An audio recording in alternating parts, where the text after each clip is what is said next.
So hello everyone, and welcome to the second installment of our Friday lecture series. Today we are going to be hearing from Professor Gary Marks. Dr. Marks was the founding director of our Center for European Studies, which he led from 1994 to 2006, and is a Burton Craig Distinguished Professor of Political Science here at UNC. Dr. Marks received his PhD in Political Science from Stanford University in 1973, and since then has conducted research all over the world and across the United States. He has been a National Fellow at the Hoover Institution, a Fellow at the Center for Advanced Study in the Behavioral Sciences at Stanford, and a Fellow at the Hansa Wissenschaftskollega in Bremen. Dr. Marcus's research focus is on European politics, but he has also written on comparative political topics. He and his wife and colleague Lisbeth Huger recently received a grant from the European Research Council, funded by the European Union, at the Free University of Amsterdam for the 2011-2012 and 2013-2014 academic years for further research on the topic of multi-level governance. So today Dr. Marks will be speaking to us about multi-level governance, particularly in relation to the EU. And so without further ado, if you can help me welcome Dr. Marks to our speaker series. Thank you very much. Thank you. Thanks for that introduction, and it really is a pleasure to be here. It wasn't that long ago when I remember discussions to set up the transatlantic masters, and we were involved in that Sarah, Ruth Pitts and myself, and we were involved in discussions with universities in Paris and in Berlin and elsewhere, in Madrid as well, and we were saying, look, we want to set up an international first, a transatlantic master's program in the social sciences, the first one. And we said, well, one of the first issues is, how long is it going to be, and what is going to be our tuition?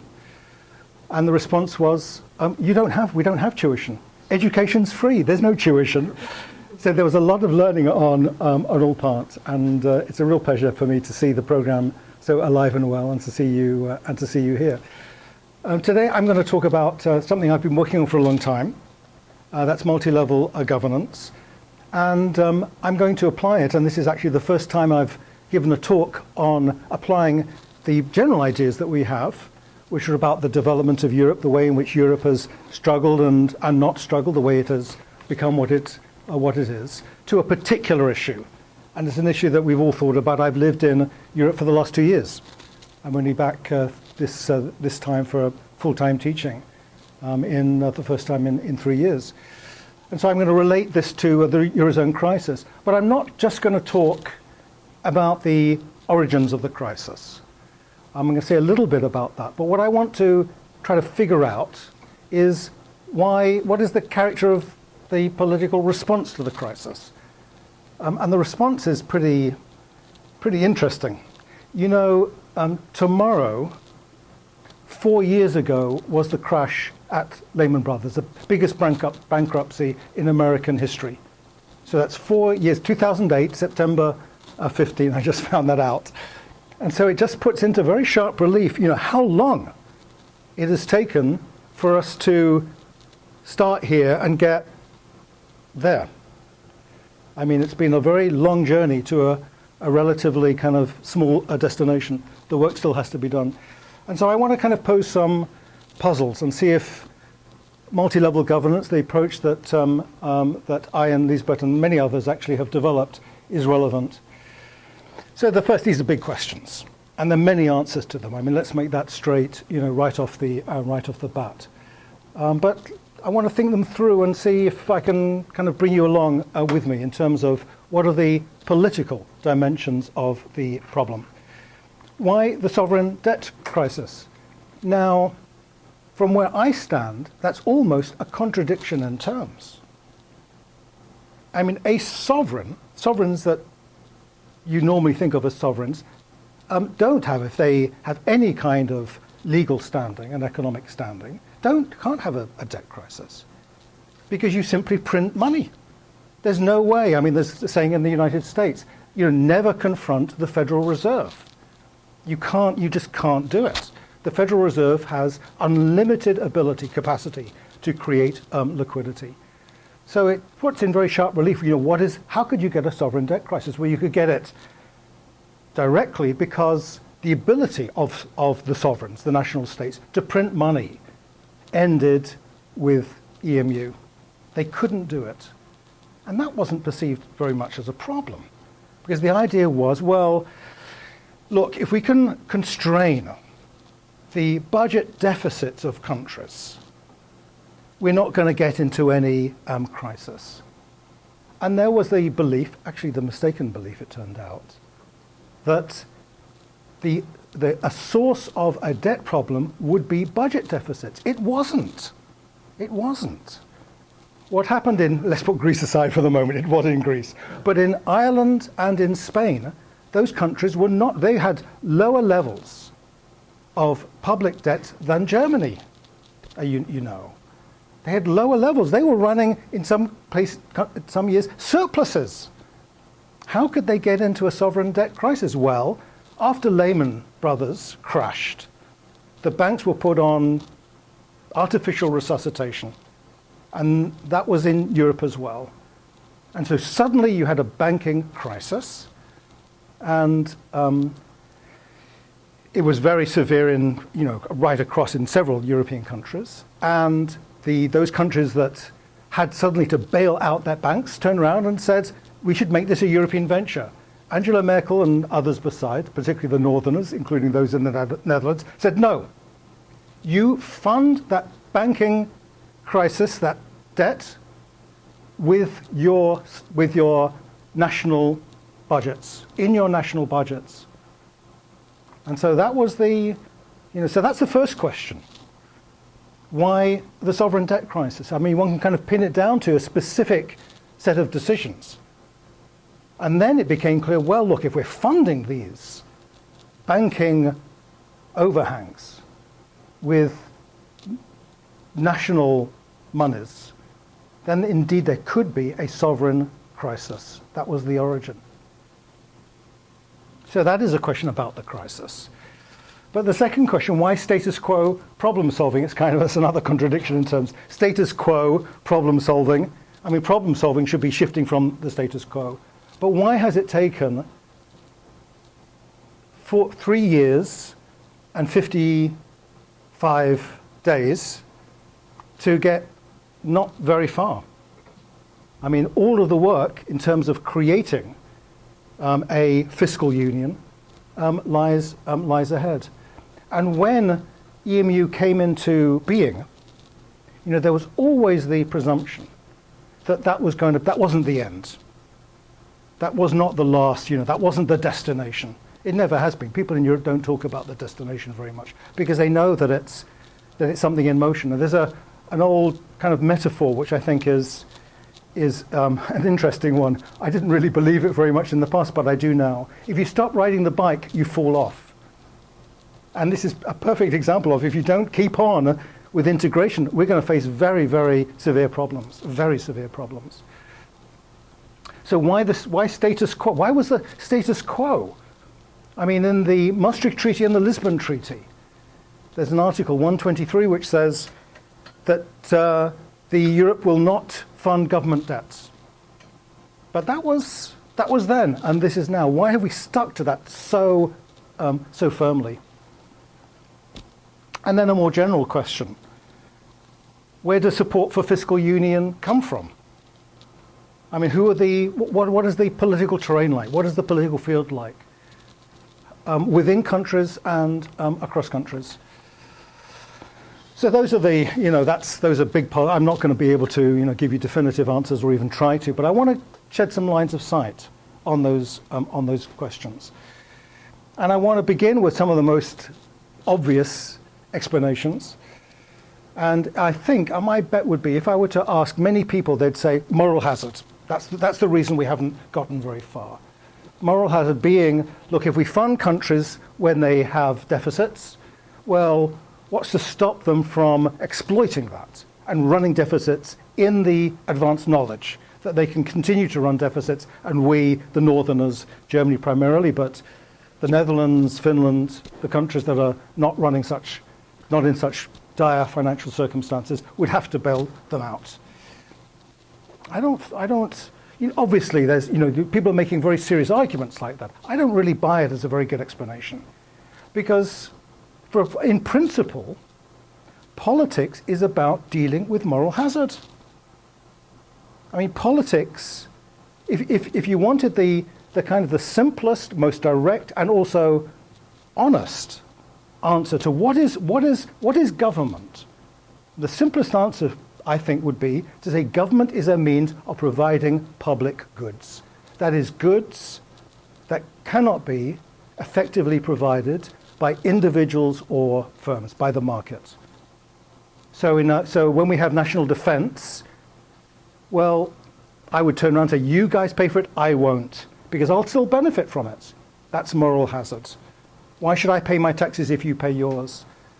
That's moral hazard. So politics is a means of dealing with moral hazard. That's not the explanation. That's the problem that we face. And what we have is politics and rules and ways of making agreements that precisely deal with moral hazard. Economic interest. I mean, look, I'm not going to turn around and say economic interest is irrelevant. So what are the economic interests? Well, you could turn around and say, well, the debtor and the creditor countries, there are economic interests there. Yeah. But it's the way those economic interests are framed that matters.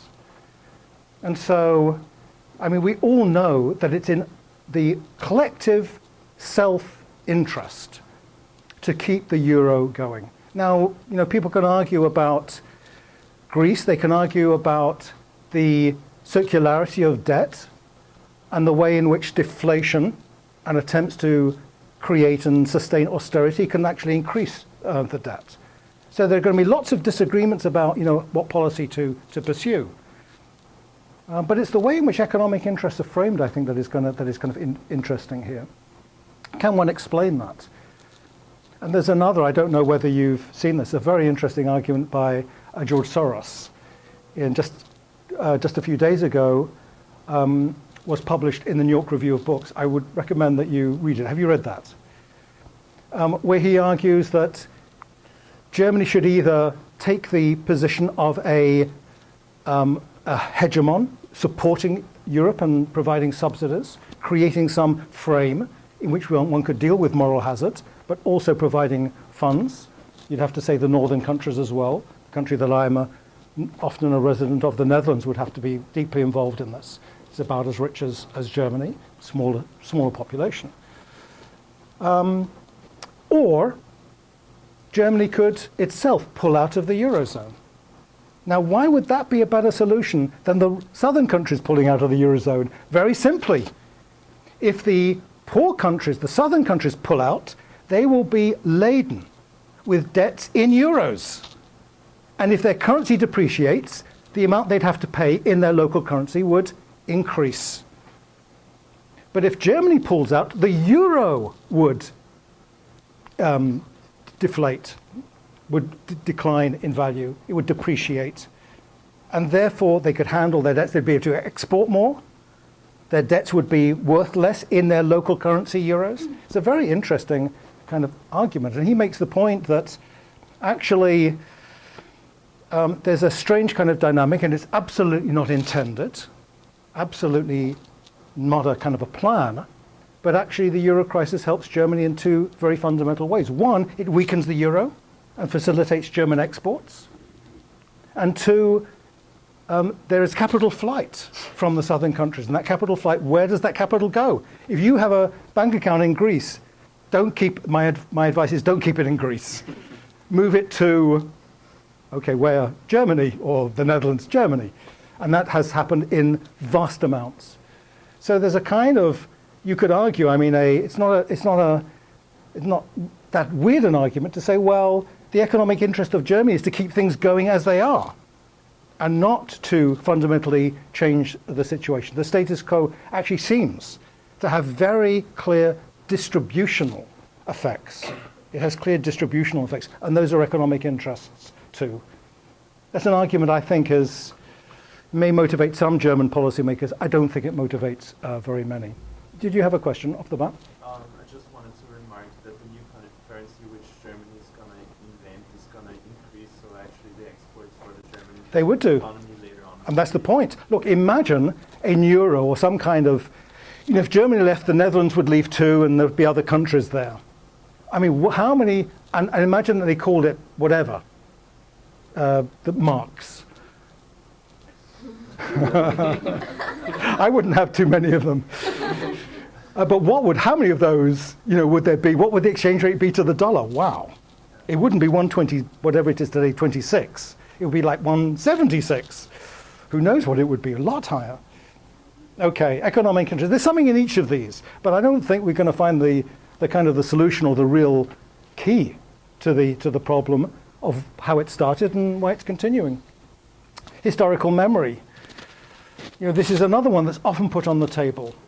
And it's kind of, to me, it seems a little bit of like a non-explanation, and that is that it's the German experience with inflation after World War I, destroyed middle-class savings, and you have those photographs of people with wheelbarrows of money that they'd use in place of firewood. I mean, that's at the extreme. And after the Second World War, the currency stabilization. But there are other periods. I mean, this is an interpretation. I mean, the period after, in the 1930s, was not inflation. That was deflation. That was depression. And that is one of the proximate causes of Nazism. So I don't think this, historical memories are going to be there, but I think it's a matter of how they are used, interpreted, politically mobilized. Isn't there more people the argument that unemployment and social tension is a larger problem than inflation? And of course they are You're going to have to wait for you're asking a substantive question. Now look, you have to just have a little bit of patience and we'll get somewhere.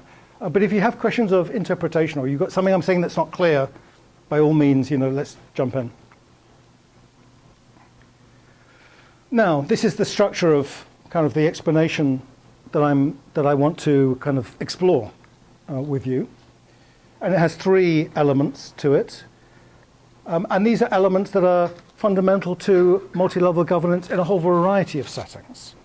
And right now I'm exploring the structure of government, why government is layered across scale, why it's scale flexible from the global to the regional to the national to the sub-national to the local level. And that's just to make things kind of simple. There are other levels in between.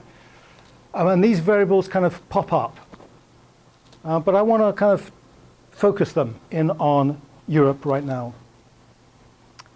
Functional pressure. Functional pressure to create a capacity for authoritative decision-making at the regional level, at the European level. And the logic is the fundamental logic, I want to talk about it a little bit more, is quite simple. That is to say, where individuals and communities interact, they create problems. They create problems of coordination. And the way that they deal with it, if you were just kind of a social planner, you're saying, okay, I'm going to design government from a rational perspective. You would create some government, overarching government to deal with those problems. Those are functional pressures. Community. That is, so the functional pressures have to do with a kind of the logic of efficiency. Community has to do with the way in which people think of themselves socially. People are social beings. So I'm actually implicitly, and if you want, I'll do this explicitly, I'm rejecting the assumption of rational egoism. I'm rejecting that. And what I'm saying is that individuals form associations, commitments, identities, communities, and those matter to them deeply. And I'll try to explain how in the context of European integration. And then finally, and this is the kind of the pepper of populism. That is how community gets mobilized politically in the context of Europe. Functional pressures. And I just found a quotation from the Council on Foreign Relations, which is a very kind of functional argument about the benefits, the virtues of scale. Only a stronger, more integrated Europe will be able to exercise political and economic leadership on a global scale in the period ahead. I mean, scale matters. Scale matters. The size of your unit. If Europe is going to really compete with China, let alone the United States, It needs to create a large integrated market. Scale matters. And there are arguments about this, and the fundamental principles are the first two here. Economies of scale. Economies of scale. There's an army. The larger you are, now this is not so relevant in the European context, but you see the logic of the argument. Larger countries with more people, with more wealth, can create larger armies, or the same army at lower cost. So public goods, pure public goods, where everybody benefits, where you can't limit the benefit just to the individuals who pay, where the use of the good by one individual doesn't use up the good, consume it for another individual. That's what a public good is. They are oriented to scale. And scale is so basic, so omnipresent, that actually political scientists forget about the thing. We just kind of take it for granted like the air we breathe. I don't. I'm absolutely kind of fascinated by it.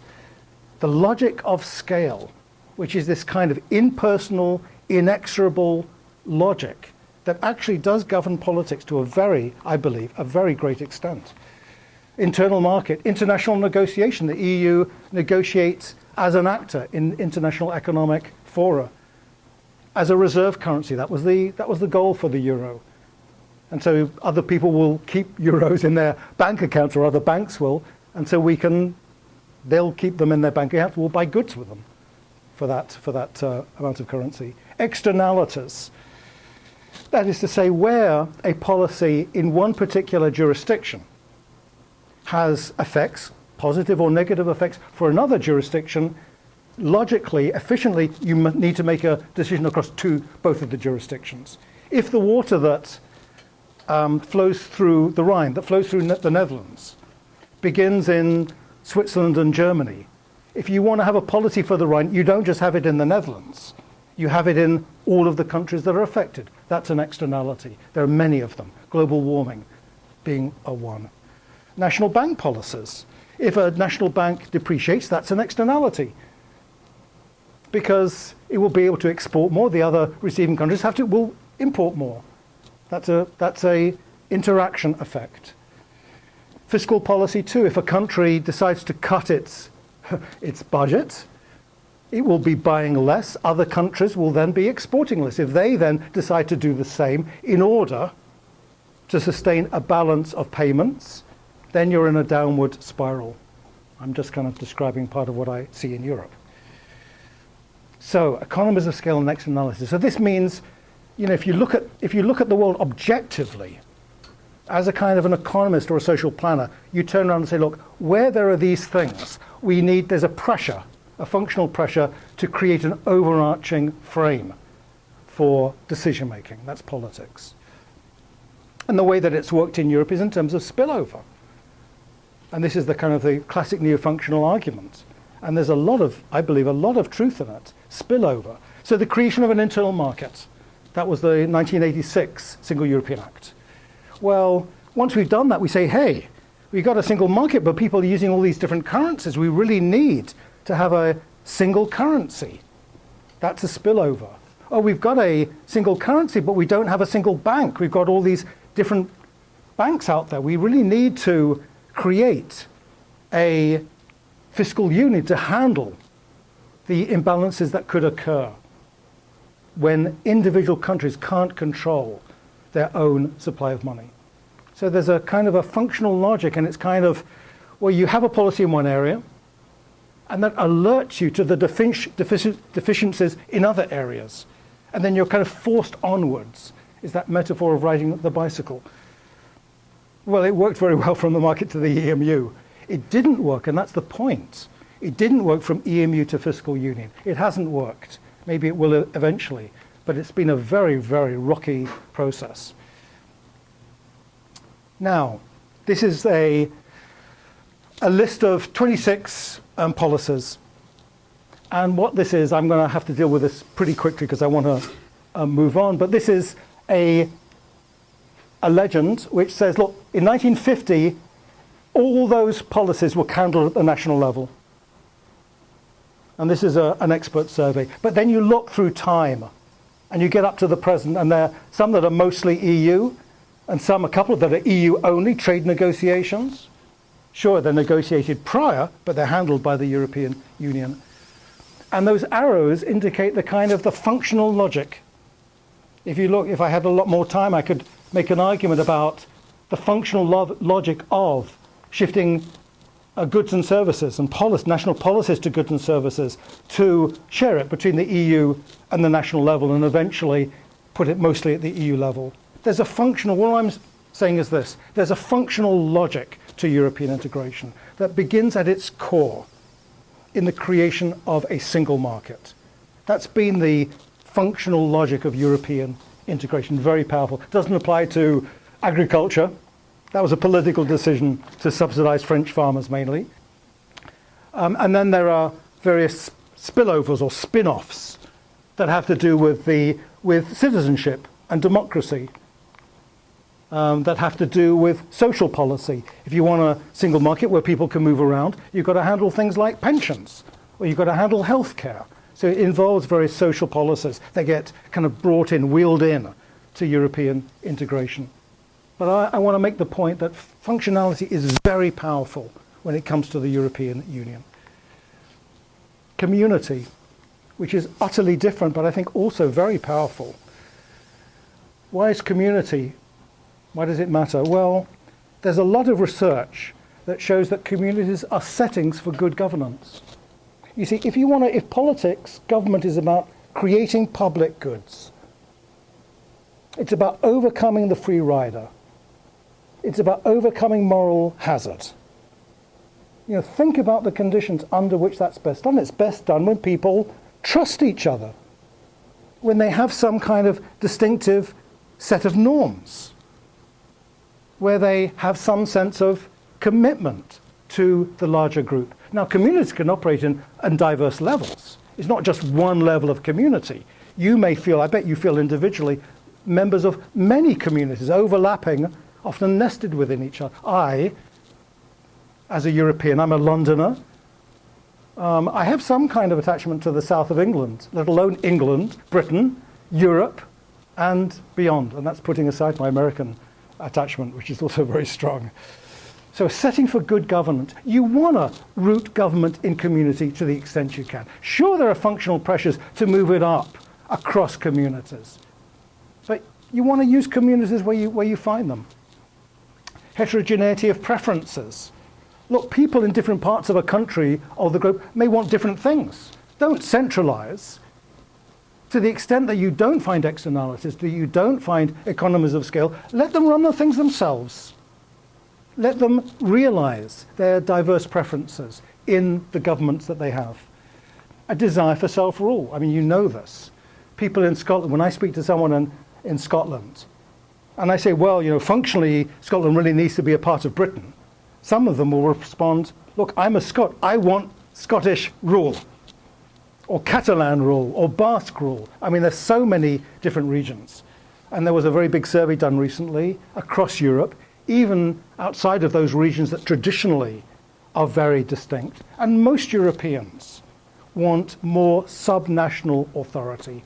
They want to bring government closer to themselves. They want more self-rule. And so when you put community, these two very powerful kind of forces, principles, together, you know, what do you get? And in a word, what you get, or maybe it's two words, you get multi-level governance. On the one side, you've got to shift things up. On the other side, you've got to shift things down. And so what do you get? You get this articulated frame of government that is scale flexible. Centralized, and this is the kind of the motto that summarizes it. I think it's very true. Centralize when necessary, decentralize where possible. That's the kind of the motto, if you like, of multi-level governance. And this is an example. I mean, it's taken from Germany, but you could do it in any country. I mean, what we have here are Bezirke I'm just taking München, this is just totally arbitrary. And then you look at the Kreise and the Regierungsbezirke, only the larger Länder have Regierungsbezirke.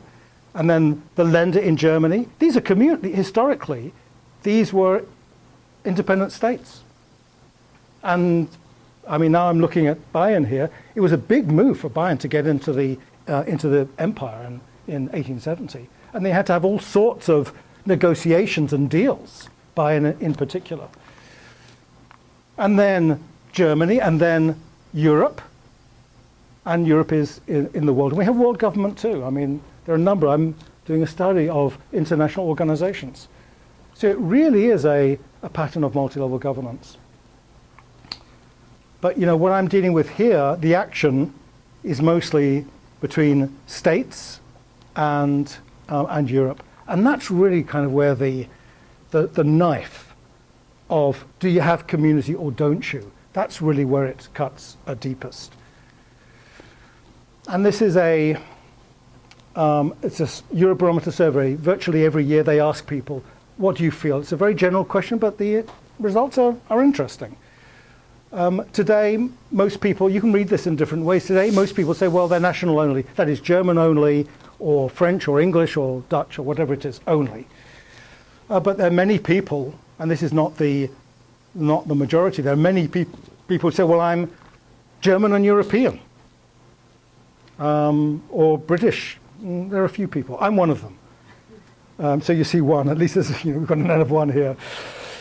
And then there are these people. I mean, who are these people? These are kind of young, professional, mobile Tamsters, right? I mean, that's in Brussels and so forth. Who say, look, I'm European then national, or I'm just. This is 7%. That's 3%, and it's very 10% of Europeans. So you're talking about 50 million people in Europe who turn around and say, I'm not French first or Dutch first. I'm European first and Dutch or whatever it is second. I find that pretty kind of amazing. And that figure's pretty consistent. This data is from 2010, but if I go back, it doesn't change a lot over time. It's not as if you get big shifts. I won't give you the data in the past, but it's very similar. So, how much identity or attachment do we have to the European level? How much willingness do we have in Europe for a policy that says, look, we'll create a fiscal union, like in the United States, a fiscal union where, sure, we can deal with moral hazard, but you're going to have to, give money. I mean, that's what happens in America. If you live in Alabama, or Mississippi, or many states, you're going to be receiving money from Connecticut and many other states. I mean, that's the nature of the federal budget. If there's unemployment in your state, not only do you pay less tax into the federal budget, but you receive more payments from the federal budget. And you don't turn around and say, well, I'm going to do it for people in North Carolina, but I'm not going to do it for people in Alabama. I mean, if you're American, you say, well, they're part of an American community. They're Americans. And we will do that because it's part of being a citizen, part of being a member of a national community. And this is actually not complicated. It's quite a straightforward set of findings from an article that I wrote. And let me just describe the article before I just give you the findings. And it came out of it was a challenge to the view that economics determines orientation support for Europe. That all the literature turned around and said, well, look, tell me your income, tell me your profession, are you mobile, all the economic data about the individual. And if you tell me that, I'll tell you whether you support Europe or not. And I thought, doesn't work for my mother. I mean, my mother doesn't think about, I'm going to calculate, how. My mother would turn around, and many other mothers besides, says, I'm English, and I don't want to get rule from Brussels. That's nothing to do with the economy. You can imagine that I disagree with her, but doesn't seem to make any difference. And I can turn around and say, look, I'm an expert, but it still doesn't make any difference.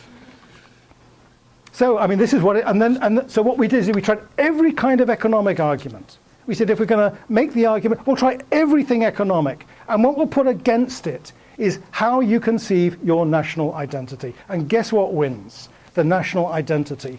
So this is a statistical analysis. An exclusive national identity. This is the size of the bar is the size of its causal influence. That's all I really need to tell you. I'm not going to go into the details. And, sure, the economic stuff kind of came in, but the identity stuff dominated it in terms of explaining, predicting how an individual, a randomly selected individual in Europe, supported or opposed European integration, and that's the thermometer scale for it. Identity matters. It really matters. Now, identity matters, but Europe's meant to be a game among the elites. I mean, that's the theory. Neo-functionalism, liberal intergovernmentalism, it's governments negotiating, it's interest groups negotiating. No, it's not. I mean, that's the change, that's populism. So you've got community, sure. But nowadays, since Maastricht, and particularly recently, governments can't just make decisions about it. They have to look over their shoulders. They have to turn around and say, you know, what are the implications in the next election? Do we have to have a referendum? And that is a picture of referendums. And what you see is this. I mean, the white ones are referendums on joining. They normally go in, and there are two. There's one since in Croatia, which was positive too. The joining ones, okay. But it's the other ones that are not about joining, about a policy. Do you approve of Maastricht, or do you approve of the Constitutional Treaty, or do you approve of Lisbon? Or in the future, do you approve of a fiscal union? I mean, that's going to be big. And look at those. The green ones are the ones that went positive. There are 11 of them there. And the red ones are the ones that went -8. So it's a score, it's a baseball, 11-8. I mean, if those are your odds, you know, okay, better than even. But the government puts it on the agenda.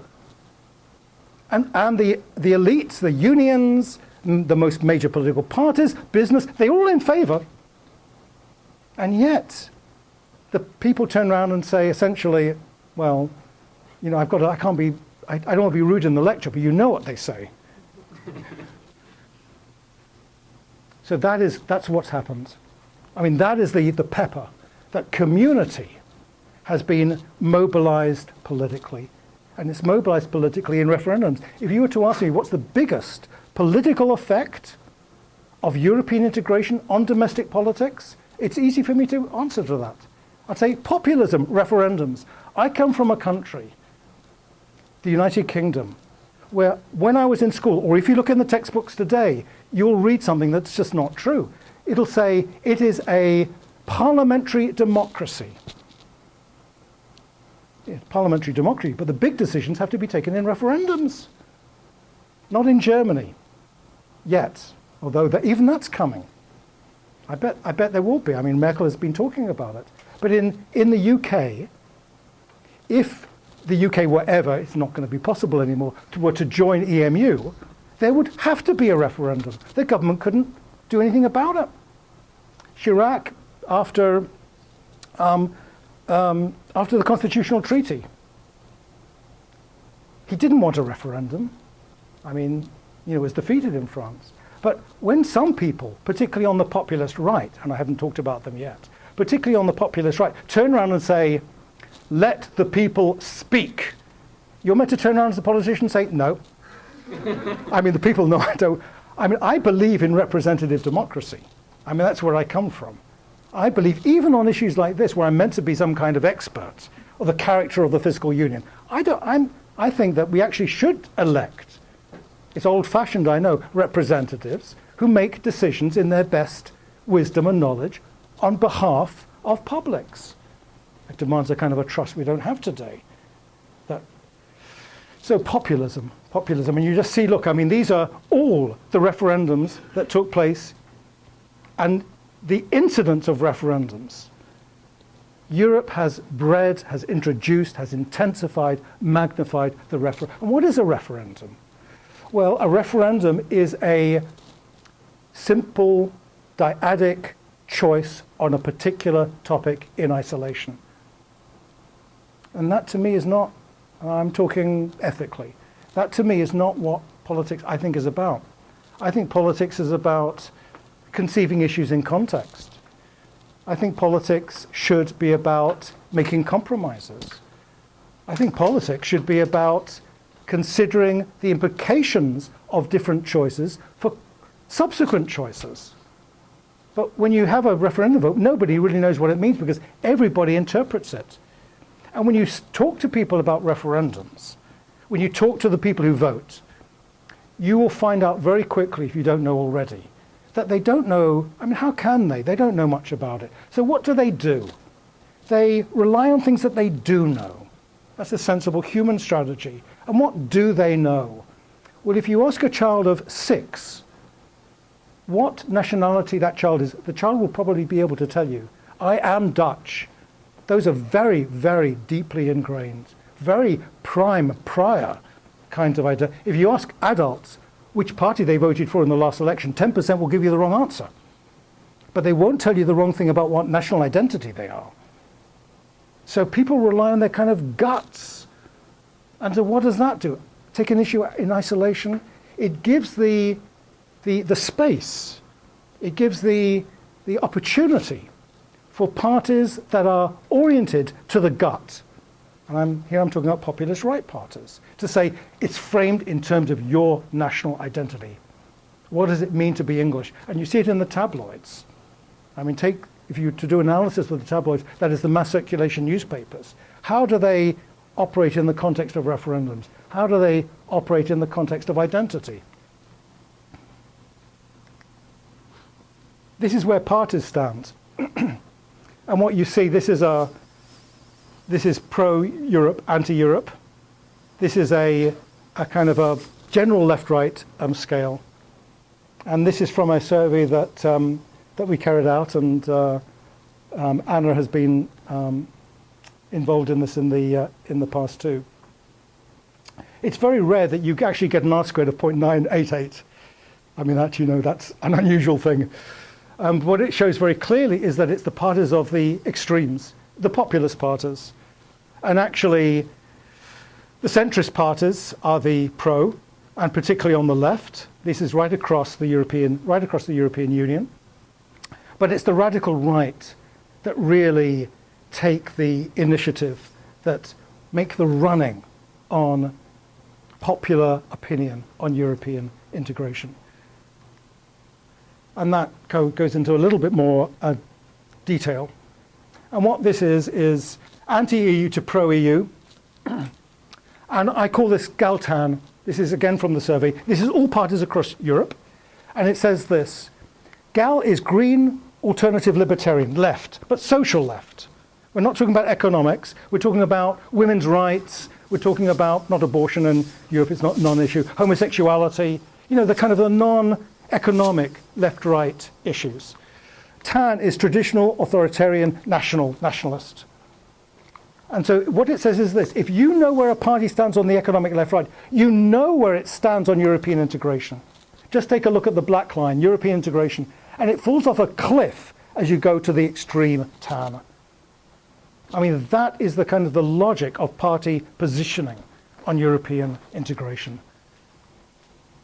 I mean, it's really, yeah, sure, economic left-right is there, but what really drives it is your position, your non-economic left-right. It all fits together. And you know this if you've been to Europe. I mean, less immigration. I mean, immigration is closely associated with this. More Flanders from the Vlaams bloc. Used to be Vlaams Belang. Denmark's freedom. This land, this folk, this folk. And there's a Muslim with brandishing a weapon. Now, this is, I think, particularly kind of interesting. It's a little bit, you have to wrap your mind around this, but it's actually quite straightforward. And it says this: if there's a populist right party in your country, and we know your position on GALTAN, does it make a difference? And the answer is yes. That is, populist right parties, if you're national identity only, look at what difference it makes. That really shoots down. If you're national only, the question is, what do you think about European integration? And what makes a difference is there a populist right party in your country saying to you, look, if you think yourself only as French, then that means you're anti-European. So it's a political. Then the question is Germany. I mean, Germany is the big question in this, because there is no populist right party in Germany. So what's going on in Germany? And what's going on in Germany is that there's been an amazing shift away from support for Europe in Germany in the last 2 years. It really is very marked. And you see it, you won't see it in the populist right party, you see it in Bild, which has a circulation of 4 million and is read by an estimated 10 to 12 million people every day. And that really is the kind of the functional kind of equivalent, if you like, of a populist right party. And this says, do you see advantages, rather favorable, in terms of your, does the euro bring advantages or disadvantages for you? And these are the advantages, those are the disadvantages, 60 to 32. And these are people saying both, advantages and disadvantages, and this says neither. So that's a very kind of, the euro is relatively unpopular in Germany. Who saves the euro? And you can summarize this by saying, look, there are 26%, 29%, 55, 56% who say, why save the euro? We should go back to the Deutschmark. The rich countries should form a core eurozone, kicking out the poorer countries. I mean, this is what Merkel has to deal with. So the economists are turning around, many are turning around to Merkel and say, for functional reasons, you've got to do something. We really need some kind of ambitious plan. And politically, she is absolutely, this is what she's facing. I mean, do you want to kind of, it's a very, very tough, she's in a very hard place. And to be quite honest, I think she's, would I do better in that situation? Very, you don't predict, because she's a political animal. She needs to gain and maintain support. Germans' trust in Europe. I mean, this is just a general, Europe is our future, agree. Look at that, to 41, a minority of people. So, to finish up, why the sovereign debt crisis? Well, what has happened in European integration didn't happen. That is, you have a plan, it has defects. Sure, the defects were very sudden and extreme, but the momentum to deal with those defects by going further in the direction of European integration was stymied. Why was it stymied? It was stymied by the political, one way of looking at it, the political mobilization of community in populist politics. That European integration is no longer something divorced from the electoral fate of a government. It's actually quite central to the electoral fate of a government. Why status quo problem solving? Well, intergovernmental procrastination. The governments sit around there, and if you're from the Netherlands, it's not just Germany, it's all of the northern countries, the countries that are doing better. Do they really want to kind of risk creating a fiscal union when they know that it's going to be very difficult to avoid referendums on the issue? They could avoid referendums, that would be one thing, but most of them think they cannot do it. What does happen? Well, the euro has been saved not by the government, but by the ECB. Does the ECB face referendums? No. So it is a non-populist body that has stepped into the breach. Where does support for fiscal union come from? It comes from the Commission, a non-elected body. It comes from the ECB, a non-elected body. It's resisted by the governments that have the most to lose electorally. And then anti-populist parties or non-populist parties. Now, I've got the newspaper here, today's newspaper, and there were elections in the country in which I have been residing for most of the time, in the Netherlands. And there's a kind of array of hope there. That is to say, the centrist parties won. The VVD, which is a kind of a Republican party, One, it's not an extreme party. The Wilders, party of Geert Wilders, was the populist right party. He lost half his support. Labour Party won. Now, both of those parties had to move out in order to do that. So the VVD was pretty anti-European in its programme. Mark Rutte actually made fun of the European flag. That's what he had to do, symbolic politics, in order to kind of undermine Wilders' support. The Labour Party was threatened by the Socialist Party on the left. They had to move out. So it's a kind of a complicated picture. I believe, though, that when push comes to shove, if it's really a matter of the euro collapsing, that people will eventually say, okay, we got to do it. And maybe our publics will realize that the benefits of the European Union are not just kind of written in stone. They're actually created on a day-by-day basis. Very quickly, lessons for theories of the European Union. Because much of what I said has quite stark implications for how we theorize about the EU. Neo-functionalism, liberal intergovernmentalism, I think neither one of them captures what's going on. The two major theories don't make it. Both of them conceive the game as an economic game.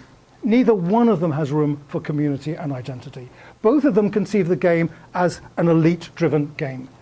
Neo-functionalism conceives the elites as being domestic interests that demand more supranationalism and governments, to be sure.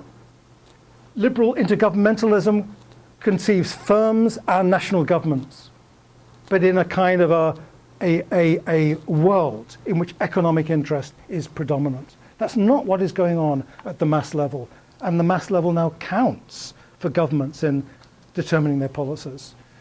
So conceptions of community, not just economic interest. Populism, not elite interest group politics. And then I think this is kind of an interesting and quite important point. Identities are not given. The struggle in Europe today is about how you frame your identity. There's nothing natural about it. Just because you're British, or even if you feel only British, it doesn't mean nothing. I mean, that's something that people debate about. What does it mean? That's politics. And it's multi-level because we're dealing with the close interpenetration of Europe and domestic politics. You can't pull them apart anymore. It really is a multi-level political system. And I'm just going to finish with one. It's been a pretty stark talk, really. We're living in stark times. You could call these times tragic. You really could. But this is a picture which shows that young people are more inclusive in their identities. The more you go up here, the more inclusive your identities, and the less you are national exclusive. So, it's young people who are more, and older people. Now, you might turn around and say, well, as you get older, you just get more nationally exclusive. I don't believe it. I think this really is a generational, I can't prove it to you, but I really do think it's a generational shift. So I think, if we wait another 30 years, things will get better. But, we don't have that luxury. And so politics moves so much faster than identity that, this is the world we're confronted with. Okay, well, I've, talked for just about as long as I wanted to. So let's open things up, and any questions you have, I'd be very happy to open a discussion.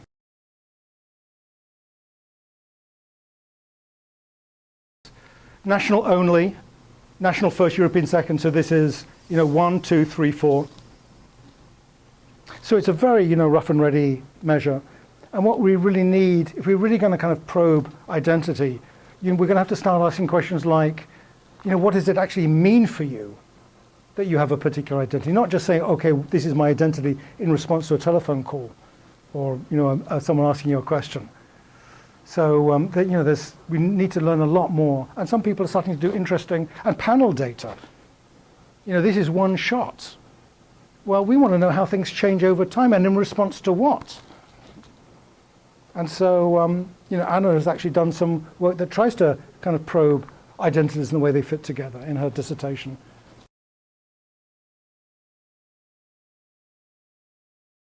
And it relates to the issue of externalities. is there an externality? Now, let me give you a very extreme situation. What about slavery in the United States, say in 1850? Should the states have been able to make their own decisions? Or was there an externality? Were we living in a community, a society where we said, well, what happens there matters here? And so, you know, it's a debate. It's a debate. So when you say externality, all you're really saying is, hey, let's have a conversation about it. Because what one person's, you know, in Europe there's the term subsidiarity, which is exactly what you just said. It's centralize where necessary, decentralize where possible. And, you know, people will, you know, debate this. And they'll say, well, you know, what is it? What is an externality? Human rights. I think they're probably, you know, human rights were written into the constitutional treaty. But it's pretty clear. Look, let me ask you, in Rwanda, should we have, you know, that's human rights there, should we have intervened? And so, you know, it's going to be a matter of degree, isn't it? And then, you know, we'll start arguing, well, you know, what about hanging? Should we worry if now in the United States, that's a local decision. That's a state decision. But the United States would not be able to enter the European Union currently because of capital punishment. So I think you've got a point, and I can't really, you know, I'm not quite sure where that line is. I think actually in principle it's, you know, if you can make those human rights general and firm enough that people can agree on, then I think it's okay. If the human rights... But if you do that, then there's no need to have a higher authority because everyone agrees on them. Yeah, but sometimes local courts, right, you have to make court decisions. Yeah. So the higher authority exists because people don't agree. But what about, say, in Hungary? What about minority rights? I mean, do you think, or the Hungarian minorities, you know, that live outside of Hungary? You know, there are some, you know, quite difficult issues there having to do with, you know, do we really want to be, given that it's a real kind of community, European community in a very real sense, do we want to live in a situation where kind of the former Yugoslavia could happen? So where do, you know, how do we need to say, okay, there are certain standards? Right, well, and that makes sense for other countries bringing somebody in, but if you as a nation are making a choice about what you are willing to sign on to, then why would you give up the ability to make your own sovereign decisions? Because you feel that the restriction is worth it because it restricts other countries too. And the restrictions on other countries may be a matter of life or death. I mean, that would be the answer. But it is, as you're saying, it is a discussion. Yeah.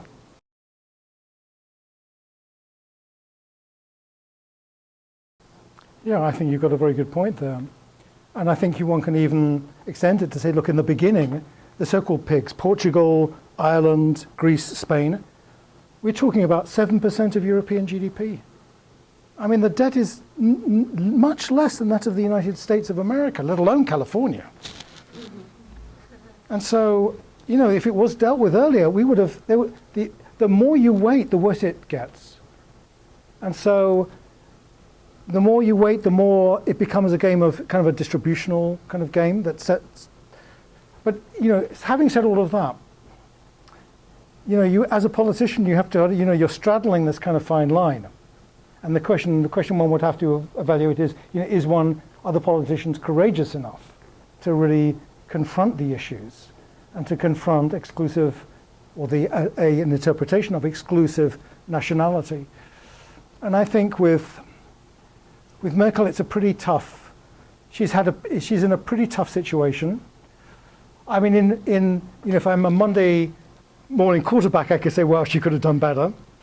There's certainly many people who could have done better than she. I mean, some of the northern people, I mean, in the Netherlands, I think the leaders were gutless. I really do. I think they could have, given that they weren't going to shoulder the major part of this, and given that they benefit so much.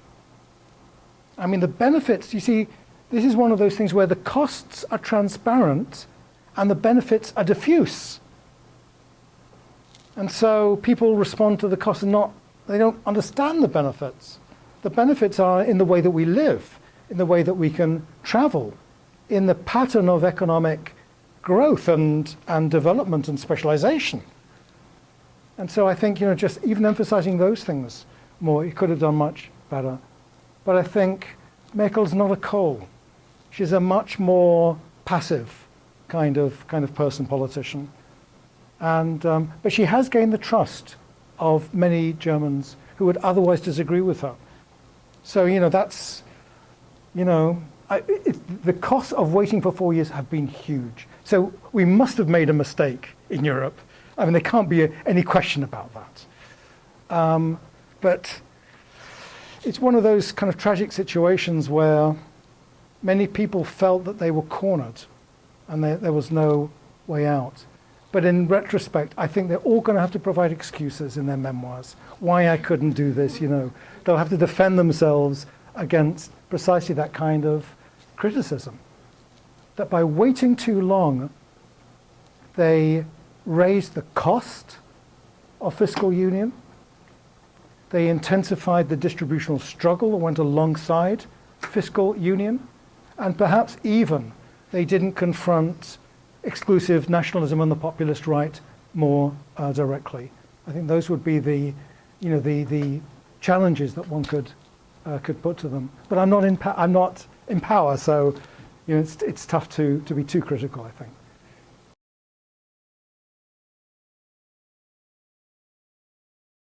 In terms of Eastern Europe, I don't think the numbers on this are quite similar across Eastern Europe.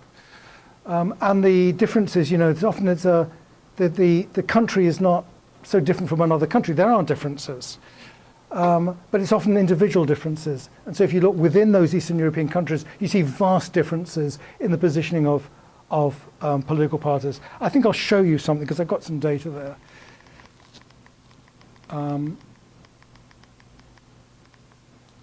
Those are two changing the subject, two Spiegel covers, Euro lies. I mean, people are very exercised about it in Germany because they feel they have been lied to. The only way, I'm sorry, I'm not going to forget your question, but the only way to get the German support for EMU was to say, we'll never have to subsidize anyone else. The Prime Minister of Bavaria turned around and said, a European fiscal policy is as likely as a famine in Bavaria. I don't think there's any famine in Bavaria. I'm going to get there. This is Eastern Europe. This is parties in Eastern Europe. And what you find is that if you look at if there are two dimensions, this is this tan gal, right? This is the economic left-right, the non-economic left-right, the social left-right. This is the simply economic left-right. Should the state play a big role in the society and in the economy? And the parties that oppose are the left tan parties. It's the old communist parties.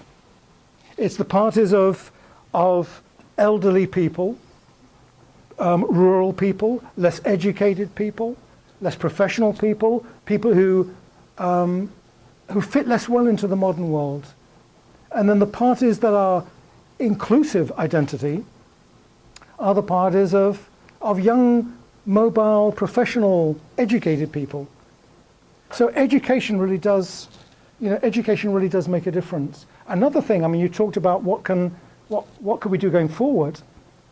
Well, there are studies now. Actually, I have a person who's just going to defend his PhD in several days, who asked students who study in another European country, because you can now do that, whether that made a difference to them. So this is a panel survey, and it does make a difference.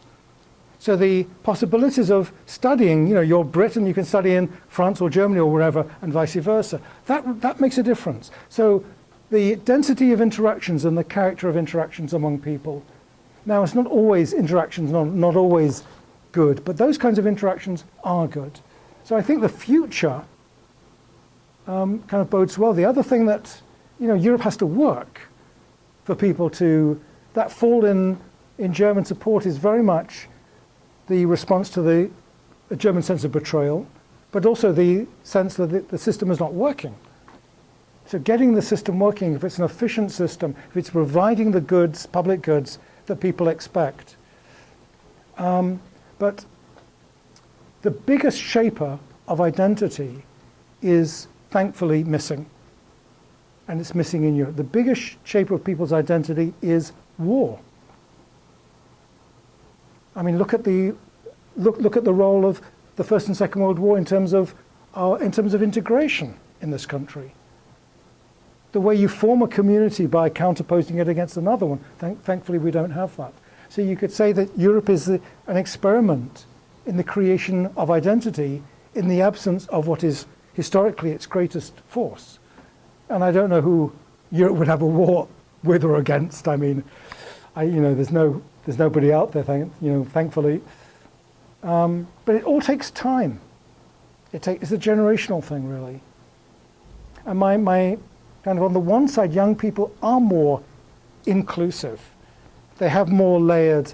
They have more of a European identity alongside their national identities. And that 10% is often young people.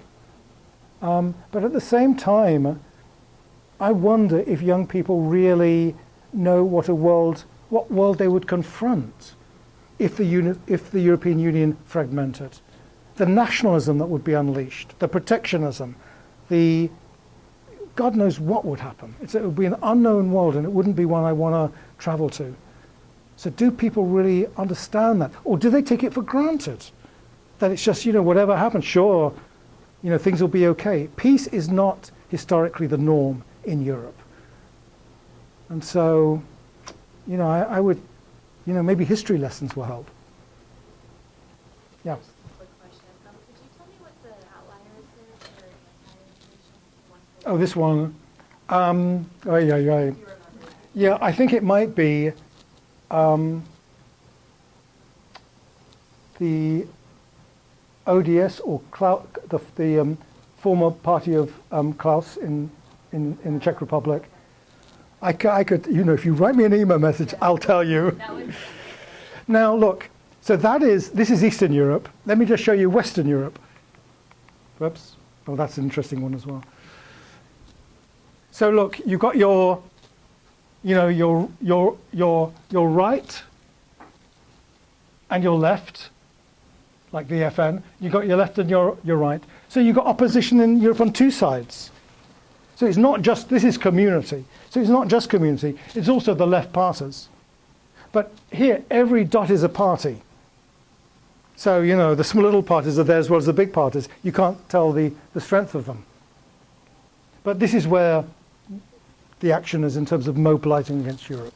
It's not the little left parties that you see over here. So what you have in two places in Western Europe is in one place in Eastern Europe. And, there's an article written by Lisbeth Hoger and Milada Verhoeven, which answers precisely that question. Why is there two places of opposition, two poles of opposition in Western Europe and one in Eastern Europe? And I'll tell you very quickly, in Eastern Europe, the notion of being cosmopolitan, modern, professional, democratic, also is being European, has been. It's starting to fragment. Eastern Europe's becoming a little bit more like Western Europe these days. But in Western Europe, there are these two separate poles of opposition. It's nationalism and the left thinking that Europe is a capitalist preserve. Yeah.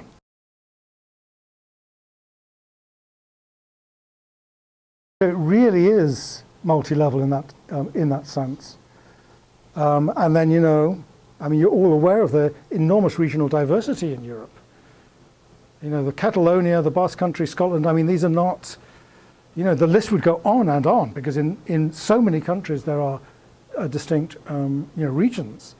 And what we have, I don't know whether I've got the thing here. Lisbeth Hoger and I have done a very detailed study, actually it's come out as a book now, looking at regionalism in this sense, subnational governments across Europe, across the OECD actually. And what we find is this, it's a study that looks in very great detail looking at the competences and the authority of subnational governments across these, and now we're looking at 81 countries.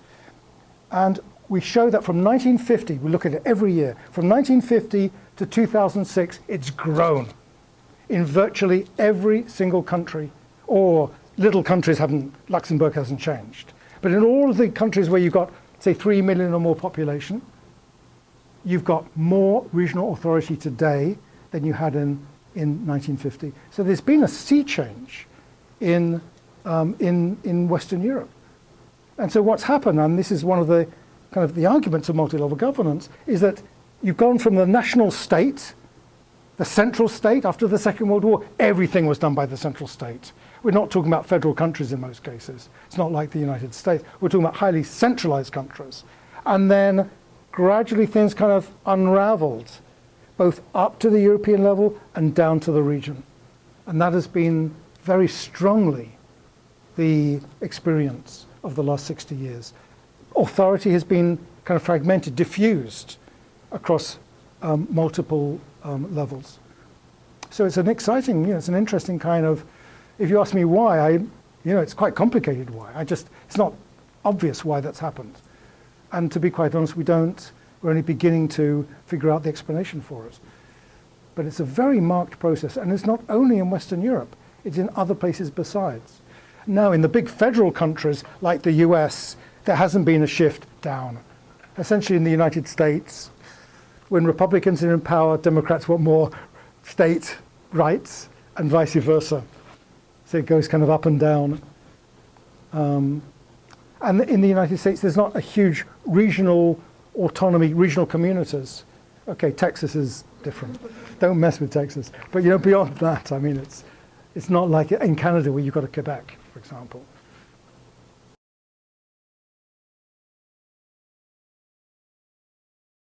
Now, it's kind of complicated in the sense that there'll be a debate about it. Because some people will turn and say, well, referendums educate the public. They mobilize the public. You need public support to go forward. We live in democracies and the public should be behind this. So I think there would be a very good argument for not having had monetary union. I was pretty skeptical at the time because I saw this gap that was developing and deepening. But I think populism I don't think referendums achieve the purpose. If we had a referendum here and if this was the scale at which we could have discussions, where people can raise questions and have conversations, then I think let's have more and more politics. But when it's done at the mass level, when people are consuming and not contributing, then I think that's, I don't think it's an accident that the referendum has been used by dictators. Because putting the question on, framing the question is such a power. And so, the plebiscite has been misused more than it's, but then I've got some Swiss colleagues in the department who say, well, look, in Switzerland, and I'm thinking, when did women have the vote in Switzerland? Is Switzerland willing to take its, obligations in the international community? It's often not willing to do that. To join the United Nations was a big move for Switzerland. So Switzerland, I think, kind of free rides on the rest of the European Union in terms of its kind of responsibilities. I know it pays some money into the budget, but not its full share. So I think, personally, I believe I'm not a. Plato argued this in an extreme way. I'm not going to go that far if you've read any of Plato's dialogues. But I do think that representative democracy, I want representatives I can trust. Maybe I'm just a kind of a trusting, and then let's bring them to account throw the bombs out. We'll have the possibility every several years, 2 years or 4 or 5 years. But I don't think that even I'm in the position of determining policy. And particularly when it's complicated policy. So what I see is, the rise of populism goes beyond Europe. It's very general in the world. And I think there are going to be some very bad outcomes if this continues. I'm in favor of See, liberal democracy, I think, is a very subtle theory about how we should run our political lives. And there are many cases in which we could improve it. So, for example, rather than putting a cross on a ballot, there are many things that we could do that are more sophisticated, like ranking parties or ranking candidates. There are many ways of improving representative democracy. So I'd be quite radical with respect to improving representative democracy. But what I wouldn't want are referendums when issues are pulled so far out of context, and then when people take kind of gut responses to them. We need to have some study of how referendums do or do not really educate people. Because what they show is this, that if you get a group of people and put them in a focus group and have them having a conversation, that can have a very beneficial effect, where people actually have the leisure and the time and the commitment to really engage an issue. So, for example, I have in my mind, and I can't point to any experiments in this, but I think there are such experiments. If you were to put a group of 20 people in a room and say, okay, what are we going to do about gun control in America? And half of them were Republicans and half of them were Democrats. I think you'd get that would be a very, very interesting experiment. And let them talk to experts. Let them get a sense of the scientific evidence on this. There's a lot of science on this. It's quite a technical, gun control is quite a technical issue. But not if we just, have these general votes on a particular issue, which hasn't come up as a general vote. But in California, look at California. Now, California is actually an ongoing experiment with the referendum. And to cut a long story short, and you can read on this, it's, in a word or a sentence, it's screwed up Californian politics, and also California. There's, there are studies of this that are really quite compelling, books on the topic. So there are, the information we have, I think, supports the notion that referendums are not a good way to go about governing.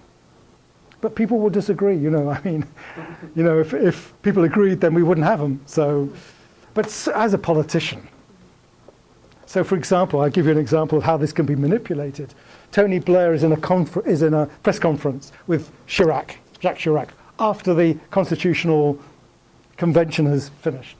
And the last thing that Tony Blair wants is a referendum in Britain. We know what's going to happen if the Constitutional Treaty I took a few years ago comes up for a referendum. Would its supporters get as much as 30% of the vote? Maybe, or 40%? That would be it. So what does he do? He turns around in this press conference and says, in Britain, we're going to have a referendum. And Jacques Chirac is thinking, oh no. Okay, he says, I'm going to have it too. And that's what happened. So Tony Blair didn't have to have one because it failed in France. Brilliant political ploy. But who's going to turn around and say, no, I don't want to? You'd have to have a lot of guts. You'd have to, often in politics, you can't make an argument. You can't turn around and say what I've said, because people would have, you're sitting there, but people in the media would have tuned out already. You've got to, so what is the catchiest, listen to the people, power to the people. It's very tough to talk against that.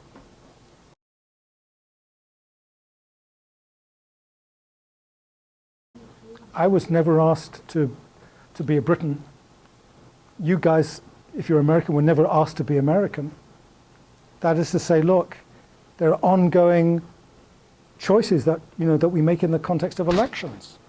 That's I think elections are wonderful ways to run, and not only elections, but what we have is a dense network of pressure groups, and of community organizations, and of local governments and then regional governments. There's so many ways to get involved. I'm going to be walking probably this weekend around my neighborhood, knocking on people's doors. And I'll knock on their door and say, I've got the wrong accent, hello. They'll open the door. I say, I'm your neighbor. boom, that door in America will open in my neighborhood. Boom, I'm right there. And I'll say, and I'm going to say something very political to them. But, well, you only call on people who agree with you if you've ever done that. It's probably obvious to you which party I'll be campaigning for. But, you know, so there are many ways. There are many ways to organize, you know, to get your voice heard. In more, I think, perhaps more indirect, but very useful ways to be a useful citizen of your community. But this one-off voting where you feel that you're powerful, and the only way you really can be powerful is to say no. I mean, you don't make yourself powerful by saying yes. If you've ever had a 2-year-old, you know that. You know, no. And that's what people feel. They often feel no. Now that's a problem in itself. You know, the generalized discontent with elites, right? The sense that elites are getting the good things and leaving the scraps for the rest. I think that, you know, that really is a problem. And maybe people should be very active in doing something about that. But I don't think a referendum would be the way to do it, because the elites would control the question.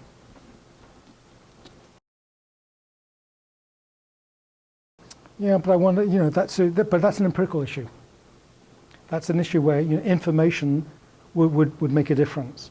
And so my question would be, to what extent do people learn about the European Union in the context of a referendum? So what you need is a panel. You need to take a group of individuals, as many as you can take, randomly select them, and say, okay, I'm going to be asking you questions every week or every whatever about your knowledge and you know, attention. And let's see if they do learn. But if they're reading, you know, The Sun or Built, they're not, I mean, they'll be, you know, what are they going to be learning? That is the question. What will they be learning? But there may be other better ways to do it. So I just think that it's a very, and then if they were, let's say they did learn something, God knows, would it be worth it? But that's starting with, you are beginning with your conclusion about what decision that they should be making. And arguably, you know, if you're a politician, you're going to support whatever process not necessarily. leads to the outcome that you want. No, that's not, you know, I mean, look. You support that empirically? Look, people can differ about, you know, their views on Europe. There are many subtle differences. And so if you get into a real debate about it, you know, to say, what should be the shape of a fiscal union? You know, I have an opinion, but I'm certainly not sure that it's the right one. And I could easily be convinced out by somebody who knew more about that. There are a lot of different plans on offer. And there's, you know, half a dozen plans on offer.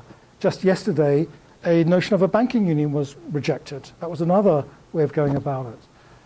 So, sure, I think referendums are a very poor way of making decisions. But they don't always make the wrong decision.